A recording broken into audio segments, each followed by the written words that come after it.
I did a documentary, The Black Knight Satellite, Beyond the Signal. Oh.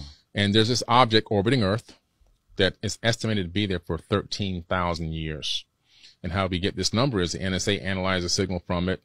A couple of astrophysicists analyzed the signal, and some ham radio operators back in the 50s also got the same signal, all independent, came up with the same translation, decoding of the signal, that it was saying it was from the Epsilon Boötis constellation. Then they discovered that it was in a polar orbit. It had changed course and went into a polar orbit, something we couldn't do until just recent times. We didn't even know how to get a polar orbit orbiting from pole to pole. In order to create a lot of the megalithic structures that you've seen, like the pyramid complexes and everything else, you need a polar orbit. But this thing has been orbiting in a polar orbit from the 1950s. The object itself is interesting because Epsilon Boötis comes up individually several times. So I looked into Epsilon Boötis. I'm like, well, let me research this place. Found out there's something called a void there. This void is called the Boötis void. It's the largest known void in the universe. It's not even dust in this area, going on for about 250 million light years or some crazy spanning number like that. And so I saw Michio Kaku, the famous theoretical physicist, talking about it. And he said that in that void, it looks like light's being bent around that area. And he says that we think that it's potentially it could be a cloaked advanced civilization. So I looked into it a little bit deeper and discovered that Boötis is owned by Enlil from the ancient Sumerian tablets. These beings owned planets and moons, and some even owned constellations. And Enlil was the ruler of the earth at that time. And guess what Enlil had in the tablets? He had the all-seeing eye, the eye of Sauron, which has made it into the Lord of the Rings. He had the all-seeing eye. They copied that from the tablets. Wow. The Lord of the Rings copied it from the tablets. Oh my gosh. So he can see, now listen to this. He can see population densities on the planet. He can see who had crops, who didn't have crops. He can see weather patterns all over the earth. And you can only do that with a polar orbiting satellite. Because as the earth spins on its axis, the satellite's orbiting this way.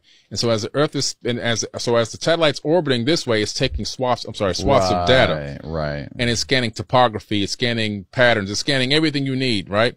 Barometric pressures and all that kind of stuff. You can see scanning densities. You can scan for population densities. All that can come from one satellite orbiting the planet in a polar orbit. He had that. He knew what was going on, and unfortunately, he was a pretty evil dude.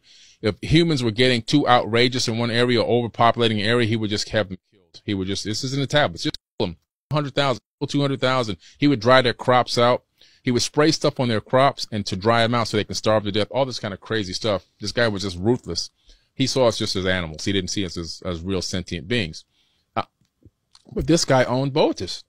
So I said, wait a minute. So the more I dug into it, I realized that the Black Knight satellite is this object that is still orbiting our planet right now.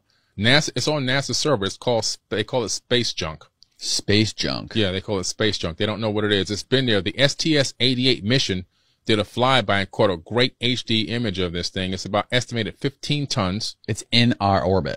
Oh yeah, it's in our orbit. So it's not far out. It's not outer space. No, it's at Lagrange point 4, I believe. Okay. And it's orbiting out there, and it's still there. They won't mess with it because it makes no sense to mess with it. You don't know what type of self-defense system or mechanism this thing may have. But the reason why I think it's important, based on what you were telling me about the gentleman, is because I believe that this thing is watching us. I think it's watching us, and I believe that it's using quantum entanglement to transmit everything in real time, what's going on Earth, back to home base at Boötis. Wow. And that this could be the grabby civilization that you're talking about that is watching and making sure we don't get too crazy because they don't want us to be a threat. They talked about us becoming a threat in the Sumerian tablets. In the myth of Adapa, they talked about it. They talked about it in the Atrahasis epic. They talked about it in the Epic of Gilgamesh. All these tablets, they talk about us potentially rising up and even superseding them, and making sure that we never found out that we don't need them. This is an ancient tablets, and now finding out that he is the constellation of Boötis is attributed to Enlil, and this thing gives off the signal to Boötis. And even in the NSA document, which is read in my documentary, it all comes together like, wow, what is going on here?